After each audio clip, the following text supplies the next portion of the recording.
Queen let cat out of the bag about unusual childhood with a number and no name by royal experts. The Queen and her sister Princess Margaret lived in the five-storey townhouse named 145 Piccadilly with their parents, the Duke and Duchess of York. The house overlooked Green Park and was shortly destroyed in the war after the family left in 1936. The house is now the site for the Hotel InterContinental London Park Lane. Hosts of podcast Royal chatted with Rachel Bowie and Roberta Fiorito of Royally Obsessed, on their new book, Royal Trivia, Your Guide to the Modern British Royal Family. Rachel and Roberta were asked what surprised them when researching for their book. Ms. Fiorito said, "One of the things I love learning about was the Queen and her formative years. One of the trivia questions asks about her younger years before, we knew that her dad would one day be king, and that her uncle would step down and abdicate. And so one of the things is that she lived in a palace with a number and no name." Ms. Bowie added, "It was called 145 Piccadilly, and it's the place where they grew up, and it was very much low security, which is just so crazy to imagine now. There was even a doorbell right next to the door that said there was a button for visitors and there was a button for the home, and so it just feels really interesting to kind of peek back into her history and learn a little bit more about the Queen Her Majesty." A detailed account of the interiors by Jane Dismore, author of Princess, The Early Life of Queen Elizabeth II, has given an insight into the incredible family home. Ms. Dismore claimed the hallway reportedly featured pale green columns and soft brown carpet that led to the morning room. She said it did not embrace the fashionable designs of the 1920s. It featured chintz-covered armchairs and a Persian carpet, while windows looked onto the garden.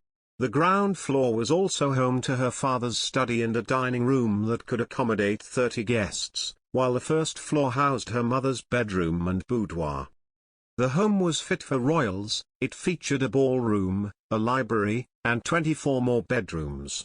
Elizabeth and Margaret had their own night and day nurseries on the top floor, decorated with red carpets, fireplaces and armchairs. The family moved out in 1937, when the Duke of York ascended the throne as George VI following the abdication of his brother, King Edward VIII. In December 1940 the home was badly damaged by World War II bombs. The monarch and her sister Princess Margaret were educated by their mother and a governess, Marion Crawford, who they affectionately called Crawfie, as well as private tutors. The siblings were the last members of the royal family to be permanently educated at home, and neither sister gained any formal qualifications. However, their knowledge was vast. The pair were taught to read and write by their mother until they were age 7, and the Queen later became fluent in both French and German. The monarch also took lessons in constitutional history from the Vice Provost of Eton, Henry Martin. According to royalcentral.co.uk, the then princess also learnt about maths, history, dancing, art and singing.